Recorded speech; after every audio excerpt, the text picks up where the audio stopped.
The private jet's engines hummed a tune of expensive efficiency, a sound I'd grown accustomed to over the past 5 years. But today it sounded different. It was the overture to a homecoming I'd never wanted. I stared out the window as the familiar, obscenely manicured landscape of my old life came into view. Crestwood. The town where I'd been built up, broken down, and ultimately buried. "Nervous, Miss Vance?" Leo, my ruthlessly efficient assistant, asked from his plush seat opposite me. I turned my head slowly, letting a smile that didn't touch my eyes settle on my face. "Nervous, Leo? Sweetheart, I'm about to perform open-heart surgery on this town's social hierarchy without anesthesia. I'm not nervous. I'm the anesthesiologist. And I'm cutting off the supply." He didn't even blink, just made a note on his tablet. I'd hired him for that unflappability. My phone, a sleek black device that was an extension of my will, buzzed. A society blog notification. Philanthropist Julian St. Clair and wife, Genevieve, to host annual Crestwood Children's Hospital gala this weekend. Julian. Just the name was a phantom limb, a ghost of a pain I'd spent years cauterizing. Not Genevieve, though. Her pain was going to be very, very real. 5 years ago I was Alara Sinclair, a scholarship student with a mouth too smart for my own good and a heart stupid enough to believe in fairy tales. I fell for Julian St. Clair, the golden son of Crestwood, with the devastating smile and a future paved with old money and older expectations. He was a sun king and I, foolish Icarus, flew too close. And his mother, Eleanor St. Clair, was the one who melted my wings. The memory, sharp and clear, played behind my eyes as the jet began its descent. "Alara dear, let's be practical." Eleanor's voice had been like chilled silk, sitting across from me in the St. Clair's opulent drawing room. Julian was away on a family business trip. I now know was a pretext. "You are a splash of color, I'll grant you that. But you don't belong on our canvas. You're from different worlds." I'd worn my best dress. A cheap, hopeful red thing. "I love him. And he loves me." She'd smiled, a thin, bloodless line. "Love is a currency we mint ourselves, child. And yours is bankrupt. Julian needs a partner, not a project. He needs Genevieve Thorne." Genevieve. Old money, impeccable breeding, a face like a placid porcelain doll. The woman his family had picked for him since they were in diapers. "He'll never agree," I'd said, my voice trembling with a defiance I no longer felt. "He already has." She slid a single sheet of paper across the polished mahogany. "A bank draft. For $1 million. The zeros looked like a row of mocking eyes. "This is for your vivacity." It's been a refreshing distraction for him. But it's over. He doesn't have the stomach for this sort of thing. So I'm handling it. "I don't want your money. Don't be tedious, Alara. Everyone wants money. The question is, what are you willing to do for it? Take this. Disappear. Or I will ensure that scholarship of yours is revoked. I will make sure that no reputable firm in this country will hire you. Your name will be mud. You'll be nothing." The worst part. I believed her. I felt the walls of that gilded room closing in, crushing the hope out of me. "Take the check." I felt the paper crinkle in my hand, a contract for my own soul. I tried to see him one last time. I went to his family's lakeside cabin, where we'd spent so many stolen weekends. I saw his car. And through the window I saw them. Julian. And Genevieve. His arm was around her. She was laughing, leaning her head on his shoulder. It was intimate. Comfortable. Looked real. That was the knife. Not Eleanor's words, but that image. It confirmed everything she'd said. I had been a distraction. A game. He had moved on without a second thought. I cashed the check. I didn't keep the money. I donated every cent to a women's shelter in a city 1,000 miles away, under a fake name. Then I took the last of my own savings, bought a bus ticket and vanished. Alara Sinclair was dead. And Alara Vance was born in fire and fury. I made myself a promise, staring at my reflection in the grimy bus window that night. I would build an empire they could only dream of. I would become a name that would make St. Clair sound like a whisper. And I would come back. The jet landed with a gentle bump, pulling me back to the present. Now I was back. Alara Vance, founder and CEO of Vance Global, a tech investment firm so successful it made old money look like, well, old money. I was the phantom that was about to haunt their perfect lives. My driver met us at the tarmac. "Your luggage will be taken to the penthouse, Ms. Vance." The car is ready. Good, I said, sliding into the back of the silent black sedan. Take the scenic route. I want to see the town. We drove through Crestwood. It was all still there. The quaint, expensive boutiques, the country club with its impossibly green lawn, the street where Julian had first kissed me, under the pretense of walking me home. It looked the same, but I saw the cracks now. The desperation behind the perfect hedges. The debt behind the smiling faces. Leo, I said, my voice calm. Get me an invitation to that gala. It's the most exclusive event of the season, Ms. Vance. The guest list was finalized months ago. I looked at him, one eyebrow arched. Leo, are you under the impression I asked for the impossible? A ghost of a smile touched his lips. No, ma'am. Consider it done. He started typing. I looked out the window again at the street where my old self had died. My revenge wouldn't be bloody. It wouldn't be loud. It would be a quiet, systematic dismantling of everything they held dear. Their social standing. Their financial security. Their precious, perfect union. But most of all, it would be the truth. I would make Julian St. Clair look into the eyes of the woman he betrayed and know, with absolute certainty, that he had lost the best thing that ever happened to him. The car pulled up to my new residence, a penthouse apartment that overlooked the entire town, including the St. Clair Manor on the hill. It was a statement. I was here. I was above them. Literally. Inside, the space was all cool minimalism and sharp angles, a direct contrast to the St. Clair's cluttered, traditional opulence. I walked to the floor-to-ceiling window, a glass of expensive whiskey in my hand, a taste I'd acquired just to spite the memory of their cheap champagne.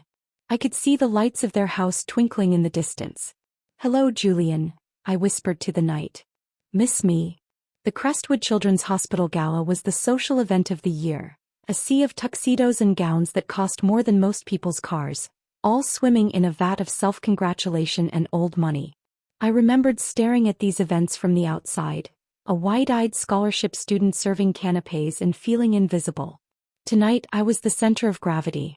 My gown was a slash of liquid mercury, a designer so exclusive most of these people had only read about him in magazines. It was backless, daring, and it clung to every curve I'd earned through stress and success. My hair, once long and bohemian as Julian had called it, was now a sharp chin-length bob that swung like a blade when I turned my head. I wore no jewelry except for a single flawless emerald on a platinum chain that rested in the hollow of my throat. It was the exact color of envy. I made my entrance alone. Leo was nearby, a shadow in a perfect suit, his tablet discreetly in hand. The buzz started the moment I stepped onto the marble floor of the St. Clair Grand Ballroom. Whispers slithered through the air like snakes. Who is that? Alara Vance. Vance Global. I heard she bought the old Henderson place and turned it into a modern art museum just because she could. Is she single? I let the whispers fuel me.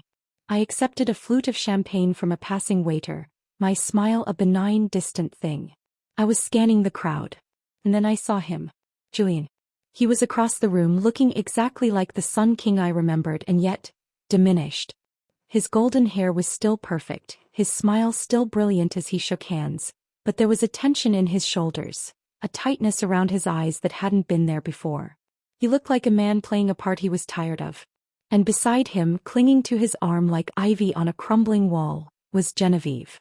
She was beautiful in a fragile, bloodless way. Her gown was a pale pink confection, her smile placid and practiced. She was the perfect society wife.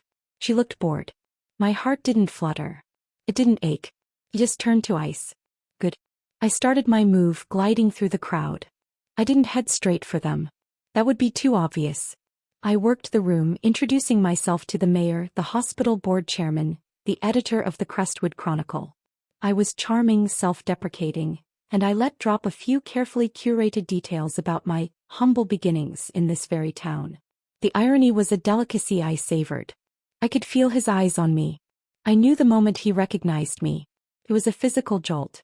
I saw it from across the room. His smile froze. His hand, holding a whiskey glass, tightened until his knuckles were white. He stared, his gaze a confused, searching thing, trying to reconcile the memory of the girl he'd known with the woman who stood before him. I gave him nothing. I turned my back and continued my conversation. It was Genevieve who approached me first. Of course it was. The queen bee defending her hive. Miss Vance, she said, her voice a tinkling bell. What a striking gown. We're so honored you could join us. Your donation to the hospital was incredibly generous. I turned, letting my eyes sweep over her with a slow, appraising look that was just shy of insulting. Genevieve, isn't it? The work you do here is so admirable. It must be fulfilling organizing these events. It was a masterclass in condescension, implying her life was a series of trivial parties. Her smile tightened. It is. Though I'm sure it pales in comparison to running a global empire, she replied, her own barb neatly delivered. Oh, one does what one can, I said with an airy wave of my hand. But it's so important to have a solid foundation, don't you think? A loyal partner. I let my gaze drift meaningfully toward Julian, who was now making his way toward us, looking like a man walking to the gallows. And then he was there. The air crackled. 5 years fell away in the space between us. Elara, he breathed, his voice low, disbelieving. I offered him the same polite, vacant smile I'd given everyone else. Julian. It's been a long time. You look, well. He was staring, his eyes drinking me in, confusion and something else. Something raw and startled, in their depths. You look different. I supplied, my tone lightly amused. Time changes us all. Or at least it should. What are you doing here? The question was blunt, almost rude. So unlike the polished Julian St. Clair. Julian, Genevieve said, a warning note in her voice. I laughed, a soft, silvery sound. Why, I'm here for the children, of course. Just like everyone else. I took a sip of my champagne. Although I must say Crestwood has changed. Feels smaller. His jaw tightened. He knew what I meant. We had no idea you were back in town, Genevieve said, trying to regain control of the conversation. I like to keep people on their toes, I said. It's more fun that way. Now if you'll excuse me, I believe the chairman is waving me over. A pleasure. I turned and walked away, leaving them standing there, a perfect frozen tableau of shock and unease. I could feel Julian's gaze burning into my back.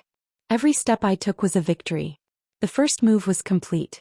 I had re-entered their world not as a ghost from the past, but as a formidable, unignorable force from the future. The rest of the evening was a blur of calculated social maneuvers. I danced with powerful men, charmed their wives, and made it clear that Elara Vance was a player in this town. But my focus was always peripherally on Julian. I watched him try to resume his host duties, his smile strained, his eyes constantly searching for me in the crowd. During the silent auction I found my opening.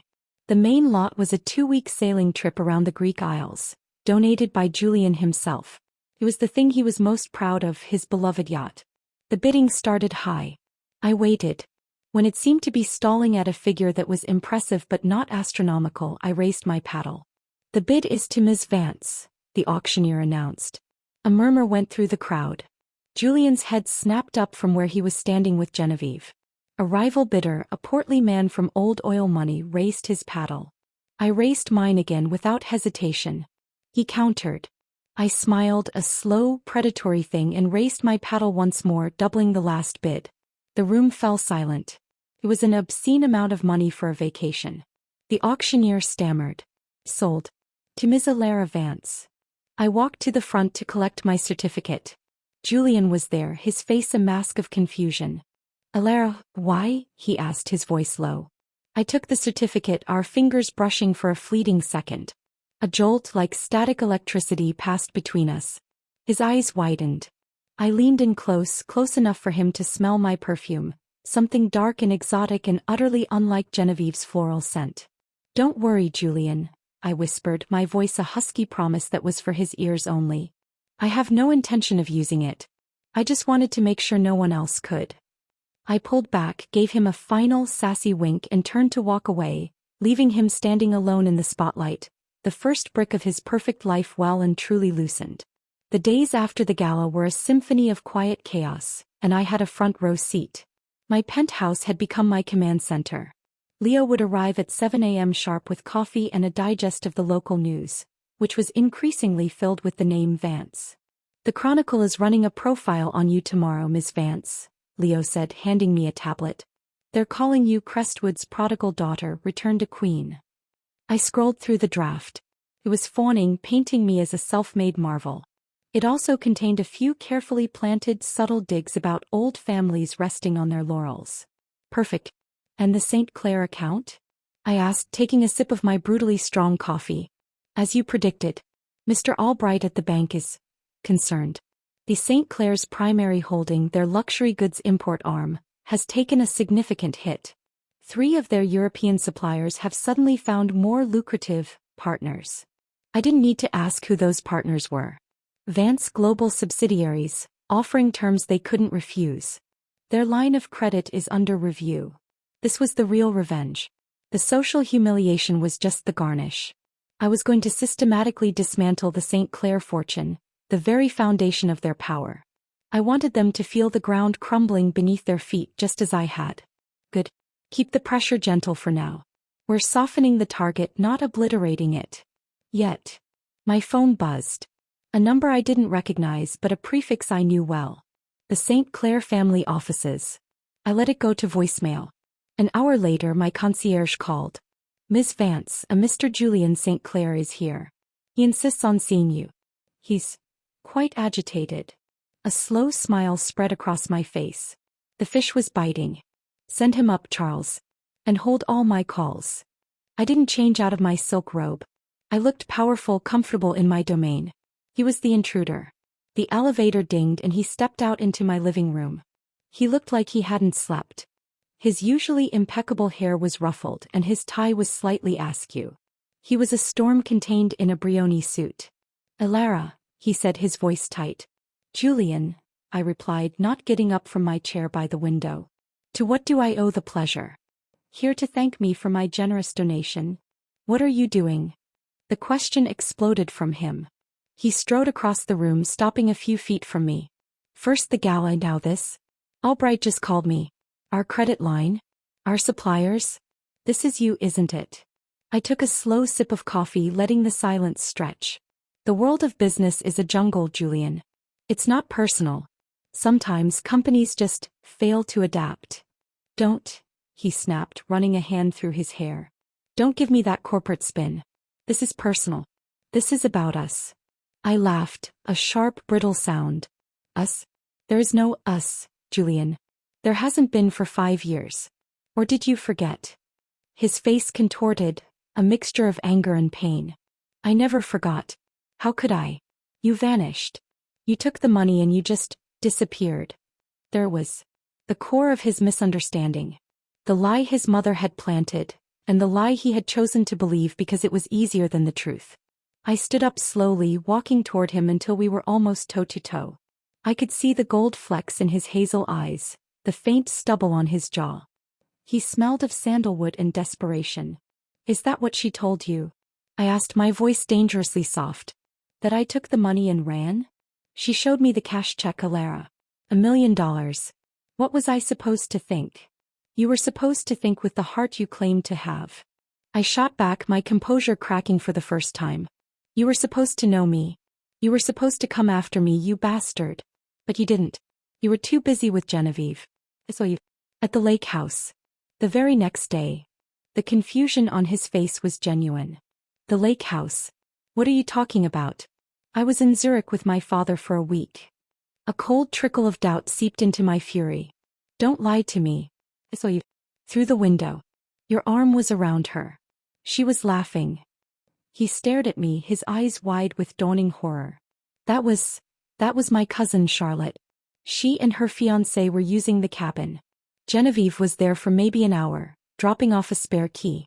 My mother asked her to. The world tilted on its axis. The memory, my cornerstone of betrayal, shifted. It had been a staged scene. A lie meticulously constructed. For a moment the walls I'd built so high trembled. The raw, bleeding girl I had been peeked through the cracks in my armor. Then I locked her away. It didn't matter. He had still believed I could be bought. He had still let me go. It doesn't change anything, I said, my voice cold again. You believed I would take a payoff. You thought I was for sale. That tells me everything I need to know about what you really thought of me. I was young. I was stupid. My mother, she has a way of making her version of reality the only one. I was angry and hurt, and I thought you'd chosen money over over us.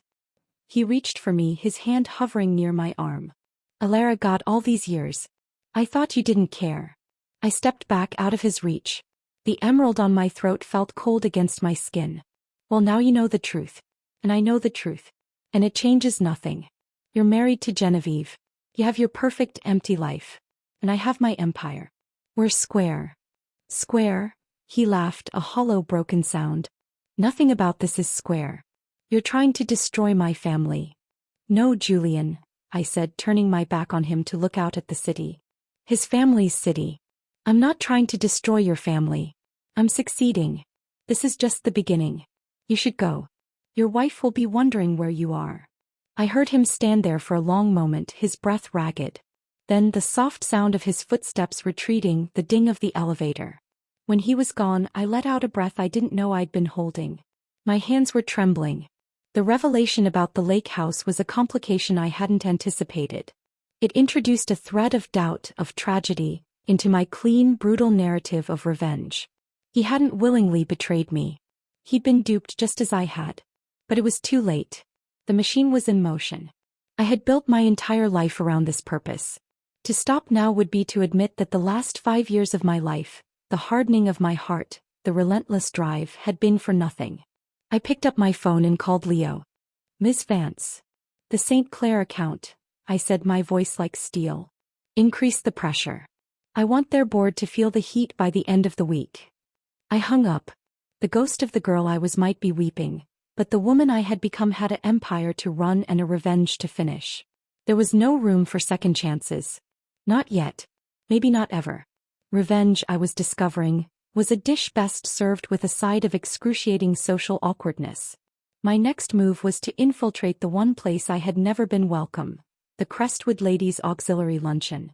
It was Genevieve's domain, a weekly ritual of delicate finger sandwiches, insipid tea and surgical-grade gossip, held under the gaudy crystal chandeliers of the country club.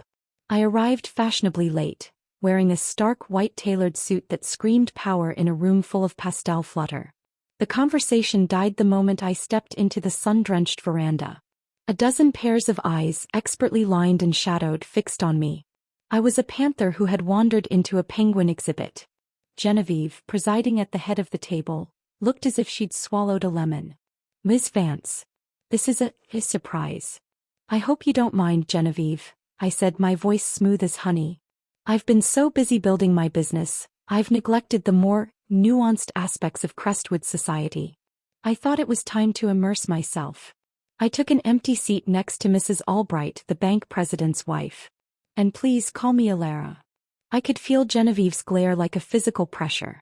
The other women were torn between their loyalty to their queen and their fascination with the new shiny object in their midst. The conversation stuttered back to life, revolving around the usual topics: children's achievements, vacation plans, the scandal of someone's gardener eloping with the nanny. I stayed quiet, sipping my tea and observing. I was a predator studying the herd. Then the topic turned to the upcoming Crestwood Preservation Society ball. Genevieve, of course, was the chair. We're simply desperate for a new venue, she sighed, a delicate hand to her forehead. The usual hall is being renovated and everything else suitable is booked. This was my cue. Leo had provided me with this information days ago. What a shame, I said, my tone lightly conversational. I was just speaking with the director of the new Vance Modern Art Gallery. The main atrium is available that weekend. It would be a stunning backdrop.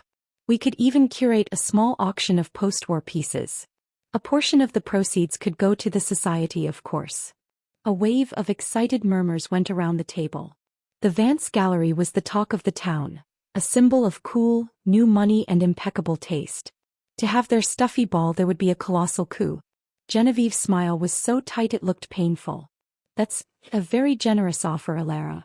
But the Preservation Society is about tradition. A modern art gallery might send the wrong message. Oh, I don't know, piped up Mrs. Albright. I think it sounds thrilling. So fresh. And the fundraising potential. She gave me a conspiratorial smile. Her husband had undoubtedly told her about the St. Clair's shaky credit. Allegiances were shifting. I saw the moment Genevieve realized she was losing control. Her porcelain composure developed a hairline crack. I'll have to discuss it with the committee. Of course, I said magnanimously. But do let me know soon. I've had several other organizations express interest. A blatant lie, but they didn't know that. The luncheon continued, but the energy had shifted. I was no longer an outsider. I was a power broker. Women who had previously only nodded at me now leaned in to ask about my dress, my travels, my opinions. I was charming and self-possessed, all while subtly underhurrying that I was everything Genevieve was not. Independent, powerful, and interesting. As the luncheon broke up, I maneuvered myself to stand next to Genevieve as the others filed out. A lovely event, Genevieve, I said. You have a real talent for creating beautiful, tranquil spaces. It must be so peaceful living in your world. The barb was sheathed in silk. I was calling her life a decorative, meaningless bubble. She turned to me, the placid mask finally gone, replaced by a flash of pure, undiluted venom. I know what you're doing. I raised an eyebrow. And what is that? You're trying to take everything from me. My standing. My friends. My husband. I leaned in close, my voice dropping to a whisper. You never had him, Genevieve. You had an arrangement. A transaction brokered by your mother and his. I'm just renegotiating the terms. Her hand trembled, rattling the delicate china cup she was holding. He loves me. I gave her a pitying smile, the most brutal weapon in my arsenal. Does he? When he looks at you, does his breath catch? When he touches you, does it feel like a brand? Or does it feel like duty? I saw the truth in her eyes. He knew. He had always known. She was the safe choice, the appropriate wife. But she had never been the one who set his soul on fire. I had been. And my return was a constant, glaring reminder of everything her marriage lacked. She had no retort. The crack in her porcelain facade widened. Without another word, she turned and walked away, her shoulders stiff with defeated rage. I stood there alone on the veranda, the victor of the day's petty battle. But it felt hollow. The look in her eyes hadn't been one of a villainess, but of a woman trapped in a gilded cage of her own making, watching as the one person who could shatter it had finally returned with a sledgehammer. I thought of Julian's face when he learned the truth about the lake house. The horror. The realization. For the first time, a sliver of doubt pierced my resolve. Was I punishing the right people? Was Eleanor St. Clair the true architect of this misery, and were Julian and Genevieve just her pawns? But then I remembered the 5 years of pain. The years of building myself from nothing. The cold nights and the relentless drive. The memory of that cash check, the symbol of my perceived worth. Oh, the machine was in motion.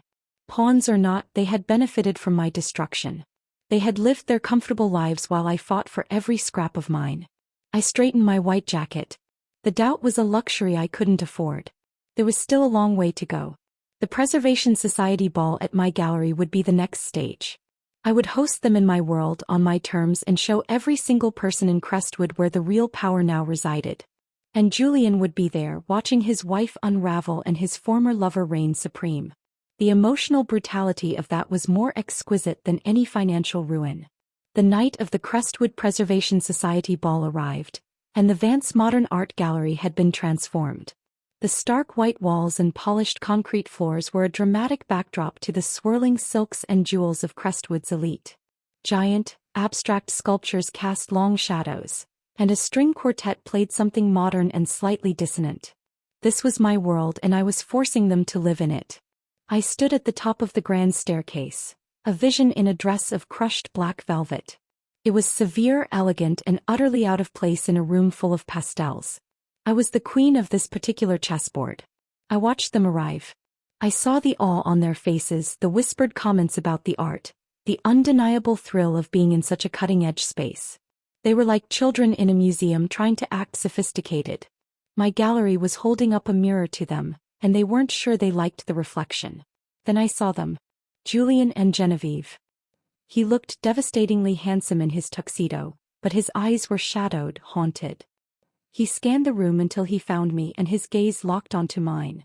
It was a tangible thing, a current that pulled across the crowded space. There was no anger in it now, only a deep, profound confusion and a yearning so raw it made my breath catch. Genevieve, on the other hand, was a masterpiece of fraying nerves. Her gown was a frosty blue, but it seemed to hang on her.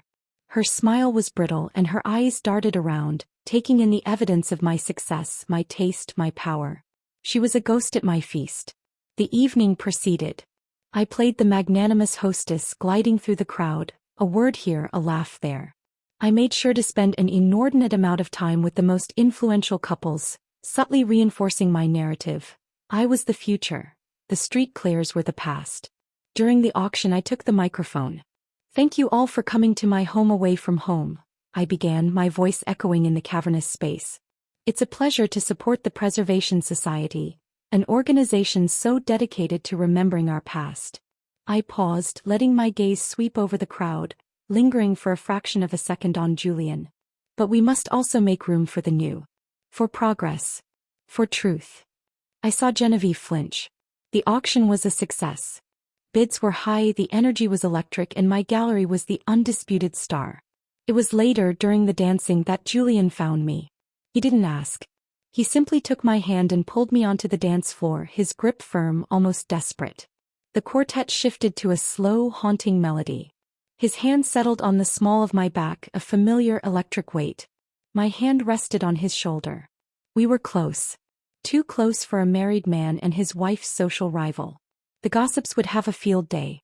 I didn't care.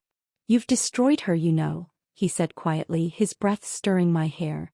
"I've done nothing she didn't set in motion 5 years ago," I replied, my voice steady despite the riot his proximity was causing inside me. "She's not the villain, Alara. She's just as trapped as I was. As you were. Don't you dare compare her suffering to mine," I hissed, my composure slipping. "I was thrown to the wolves. You two were left in the palace." He spun me, his movement graceful and sure. "I know. And I will spend the rest of my life regretting that I didn't see it. That I didn't fight for you." He looked down at me, his eyes blazing with an intensity one hadn't seen in years. "But this scorched earth campaign, this isn't you. The Alara I knew was fierce, but she wasn't cruel. The Alara you knew died," I whispered, the words catching in my throat. "You helped kill her." "No," he said, pulling me infinitesimally closer. "She's right here. I can feel her. And she's fighting like hell to get out." His words were a key, turning a lock I thought I had welded shut. I could feel the walls around my heart tremble. The music, his touch, the raw honesty in his voice. It was a brutal, emotional assault, far more effective than any business takeover. I saw Genevieve watching us from the sidelines. The look on her face wasn't one of anger, but of utter defeat. She saw the way he was looking at me. She saw the truth she had always feared, reflected in the broken mirrors of my gallery. The song ended. Julian didn't let me go immediately. He held my gaze, a silent plea, a confession, a goodbye. I didn't know what it was. "I have to go," he finally said, his voice rough. This can't happen." He released me and walked away, heading straight for Genevieve. He took her arm and led her from the dance floor, and soon after they left the gala. I stood alone in the middle of the dance floor, the applause for the quartet ringing in my ears. I had won.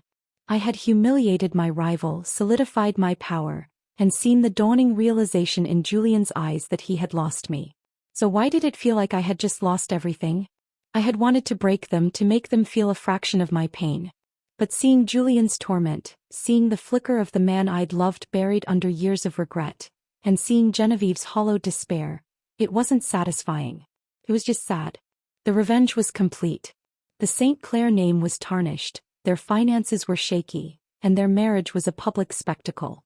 But as I looked around my beautiful, cold gallery filled with beautiful, cold people, I realized the most brutal truth of all. In my quest to burn down their gilded cage, I had built one of my own. And I was the only prisoner. The high from the gala evaporated by morning, leaving behind the bitter dregs of emptiness.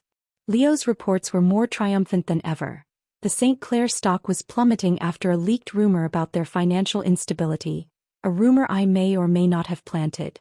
Their board was in panic mode. It was everything I had worked for. Felt like ashes in my mouth. I was standing on my terrace watching a storm roll in over the hills when my doorman called. "Miss Vance, a Mr. St. Clair is here. Julian St. Clair. He's insistent." My heart hammered against my ribs. "Send him up." This time he didn't look agitated. He looked resolved. He was soaked from the rain, his hair plastered to his forehead, his shirt clinging to his shoulders. He looked more alive, more real than he had in his perfectly tailored tuxedo. "We need to talk," he said, his voice quiet but firm. "We've talked, Julian. There's nothing left to say. You're wrong." He walked further into the room, a puddle forming around his shoes on my pristine floor. "I left Genevieve." The words hung in the air between us, simple and seismic. "What?" "I moved out last night. After the gala. I told her everything. About my mother's lie. About the lake house. About the fact that I have been in love with a ghost for 5 years. And now that ghost is flesh and blood and is systematically destroying my life, and I can't even blame her for it." I was speechless. This wasn't part of the plan. The plan was for them to suffer together in their gilded prison. "You didn't have to do that," I finally managed. "Yes, I did," he said, taking a step closer. His eyes were blazing, the gold flecks in them ignited. "I should have done it 5 years ago. I was a coward, Alara. I was young and terrified of my family, and I took the path of least resistance. I have lived with that regret every single day. It has been the wallpaper of my life. And then you came back." He ran a hand through his wet hair, a gesture of pure frustration. "You in all your glorious vengeful fury. You were a hurricane and you tore the roof off my carefully constructed life. And for the first time I could see the sky. A shitty, stormy sky, but it was real." I wrapped my arms around myself, suddenly cold. "So this is my fault. I forced you to leave your wife." "No," he said, his voice softening. "You forced me to be honest. With myself and with her. Our marriage was a mausoleum, Alara. We were just 2 artifacts gathering dust. She knew it. I think a part of her is relieved it's over. She doesn't love me. Not like that. She never did." The rain lashed against the windows, a frantic drumming that mirrored the beat of my heart. "What do you want from me, Julian?" The question was a whisper, stripped of all my sassy armor, all my CEO bravado. It was just the raw, tired voice of the girl he'd left behind. "A second chance." I laughed, a broken, watery sound. "A second chance? After everything I've done? I've tried to ruin you." "You have ruined me," he said, taking another step, now so close I could feel the chill coming off his wet clothes. "And in the ruins I found the man I was supposed to be. The one who isn't afraid of his mother.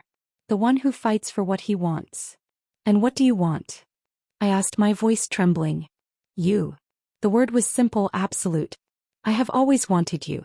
I was just too stupid and scared to know how to keep you. I'm not scared anymore." He reached out, his fingers gently brushing a strand of hair from my face. His touch was like a brand, searing through the numbness that had encased me for years. "This isn't a game to me, Alara. This isn't part of your revenge. This is me standing in the wreckage you created and thanking you for it. Because it set me free.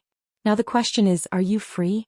Or are you still a prisoner to what happened 5 years ago?" Tears I didn't know I still had the capacity to produce welled in my eyes. All my plans, my brutal, beautiful revenge, collapsed under the weight of his confession. He wasn't begging me to stop. He was asking me to start. With him. The sassy retorts died on my lips. The CEO's calculated responses evaporated. I was just Alara. The girl who had loved a boy named Julian. The woman who had never stopped. "I don't know how to do this," I admitted, the vulnerability terrifying. "I've been angry for so long. It's all I am." "No, it's not," he whispered, his thumb tracing the line of my jaw. "You're brilliant. You're fierce. You're kind. I've seen the donations you make, the women's shelters you fund, all under pseudonyms. That's who you are. The revenge, that was just the shell. Let it go." He leaned his forehead against mine, his breath mingling with mine. The storm outside raged, but in here there was a sudden, profound stillness. "I love you, Alara," he said, the words I had waited 5 years to hear. "I never stopped. And I will spend the rest of my life proving it to you if you'll let me." And in that moment the last brick of my own prison wall crumbled. The revenge was over. It had been brutal, it had been emotional, and it had, against all odds, led us here. To the truth. To a second chance I never thought possible. I didn't say I loved him back. The words were still trapped, tangled in the barbed wire of the past. But I did the one thing I thought I would never do. I leaned in and kissed him. It was not a gentle kiss. It was a collision of 5 years of pain, 5 years of longing, 5 years of fury and regret. It was a battle and a surrender. It was a beginning and an end. When we finally broke apart, breathless, the storm was beginning to subside. "Okay," I breathed, my hands gripping the lapels of his wet jacket. "Okay." It was all I could manage. But it was enough. For now it was everything. Waking up with Julian St. Clair in my bed was a dissonant chord that reverberated through my entire being. The early morning light streamed into my minimalist bedroom, illuminating the dust motes dancing in the air, and the man sleeping beside me. His arm was thrown possessively across my waist, his face in sleep looked younger, the lines of worry and regret smoothed away. This was the victory I had fantasized about in my darkest moments. To have him back, to have won. But it felt nothing like I'd imagined. There was no triumphant fanfare, only a quiet, terrifying vulnerability. The armor was off. The war was over. And I was standing on the battlefield, naked and unsure what to do next. I carefully extricated myself from his hold and slipped out of bed, pulling on my silk robe. I walked to the living room, to my wall of windows. The storm had washed Crestwood clean, and it sparkled below, looking deceptively innocent. The revenge was complete. I had broken his marriage, shaken his fortune, and reclaimed his heart. So why did I feel so hollow? The answer was simple, and it shamed me. My identity for half a decade had been the woman who would have her revenge. It was the engine of my company, the justification for my loneliness, the plot of my life. Now with the villain, or as it turned out, the co-victim, redeemed and lying in my bed, I was adrift. I heard a soft footstep behind me. Julian stood there, barefoot, wearing only his trousers from the night before. His hair was adorably mussed, his chest bare. The sight of him still sent a jolt through my system. "You're thinking too loud," he said, his voice rough with sleep. "It's what I do," I replied, not turning around. He came to stand behind me, his hands settling on my shoulders. He didn't try to turn me around, just rested his chin on the top of my head. We stood in silence, looking out at the city we had torn each other apart over. "I called my lawyer this morning," he said quietly. "I'm filing for divorce. It'll be amicable. Genevieve, she understands." "And your mother?" I asked, the name tasting like acid. I felt him tense. "I paid her a visit before I came here last night." I turned then, looking up at him. And I told her that she had successfully driven away the best thing that ever happened to me, and that her reign over my life was officially over. I told her about the lies, the staged scene at the lake house. She didn't even deny it. She just sat there, cold as stone, and told me I was making a mistake. He gave a wry, painful smile. I told her I'd already made my biggest mistake 5 years ago, and I wasn't about to repeat it. A part of me, the vengeful part, crowed with satisfaction. Another part, the part that was slowly, tentatively taking over, felt a pang of sorrow for the twisted woman who had caused so much pain. "What about the company?" I asked. "The financial damage is significant," he admitted. "But it's just money, Alara. It's a problem to be solved. A challenge. And for the first time, it's my challenge, not my family's.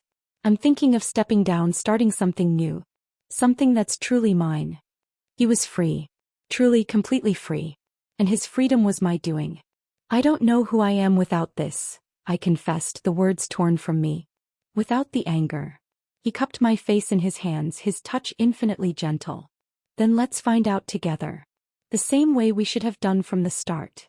Later that day, Leo arrived for our morning briefing. He stopped short when he saw Julian, barefoot and making coffee in my kitchen as if he belonged there. To his credit, Leo's professional mask didn't slip. "Ms. Vance," he said, placing the tablet on the table. "The reports on the St. Clair holdings are no longer a priority, Leo," I said, my voice firm. "Redirect all resources. I want a full analysis of the potential for a new venture capital firm, focusing on sustainable tech. Something with a fresh, clean slate." Leo's eyes flickered to Julian, then back to me. A slow understanding dawned on his face. "Of course, Ms. Vance. Right away." After he left, Julian brought me a cup of coffee made exactly how I liked it. He remembered. "So," he said, leaning against the kitchen counter. "What now?" I took a sip of the hot, bitter liquid. Tasted like a new beginning. "Now," I said, a genuine, uncalculated smile finally gracing my lips. "We do things differently. No more secrets. No more games. We build something, Julian. Not an empire for revenge. But a life. For us. He smiled back, and it was the real, unshadowed smile I remembered from the very beginning. The one that had made me fall in love with him. I like the sound of that, he said. But just so you know, I'm expecting a lot of sass in this new life of ours. I laughed, a real free laugh that felt like shaking off chains. Darling, you can count on it. The revenge was over. The second chance had begun. And for the first time in 5 years, the future didn't look like a battlefield. It looked like a possibility. The news of Julian St. Clair's divorce and very public relationship with me, Elara Vance, sent shockwaves through Crestwood that were far more potent than any financial scandal. The gossip was delicious, vicious, and relentless. We were the town's favorite spectacle. The betrayed lover returned as a queen, and the prince who abandoned his throne for her. We didn't hide. We leaned into it. We were photographed having heated, laughing arguments over coffee at the local bistro. We were seen holding hands walking through the park we'd haunted as teenagers. We were unapologetically visibly us. The sassy tech mogul and the reformed golden boy, building a life from the ashes of the one that had been stolen from us. It wasn't all easy.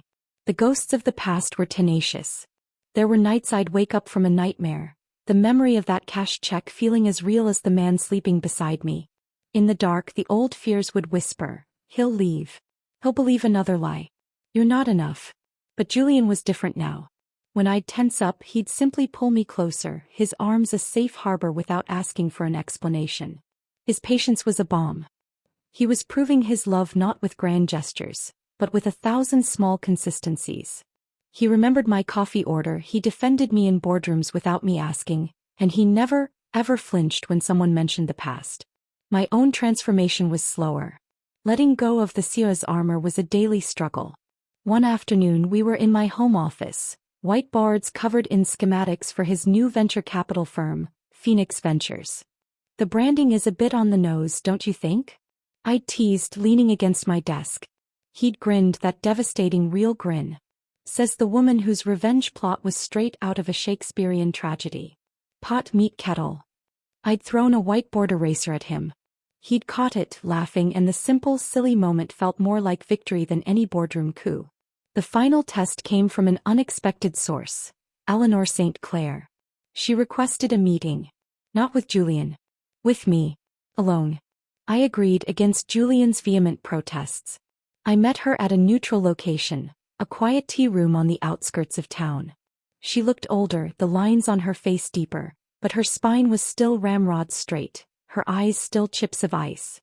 "Elara," she said, her voice devoid of its former chilled silk. "I was just tired." "Eleanor." We sat in silence for a moment, two generals after a war that had left us both scarred. "You won," she stated flatly. "This was never a game to be won," I replied, my voice calm. "It was a wrong to be righted." She studied me, and for the first time I saw a flicker of something that might have been respect. "He's different with you. Happier.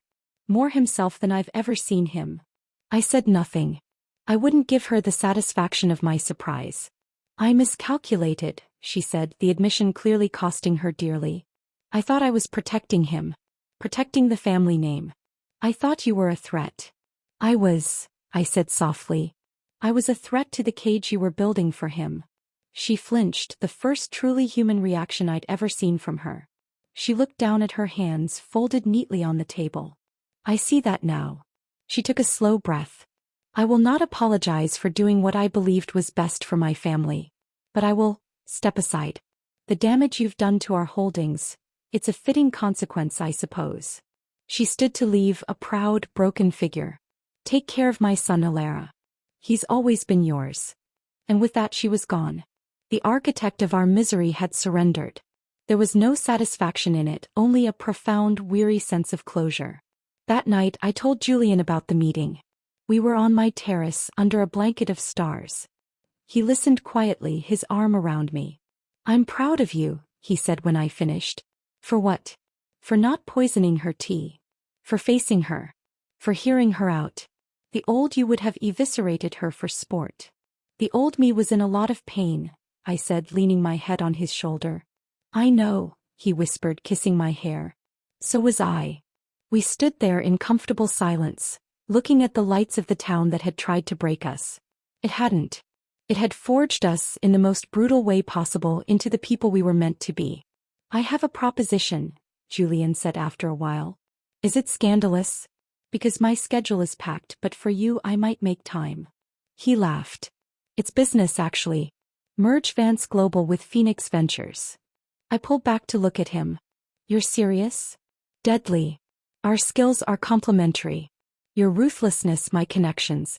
Your vision, my devastating charm. He winked. We could build something incredible together. A real empire. Not one built on revenge but on a second chance. A foundation of truth. I looked at him, this man who had seen me at my most broken and my most brutal, and had chosen to love all the fractured pieces back together. He wasn't offering me a merger of companies, he was offering me a merger of lives, completely and utterly. The sassy retort died on my lips. The CEO calculated the risks and saw only reward.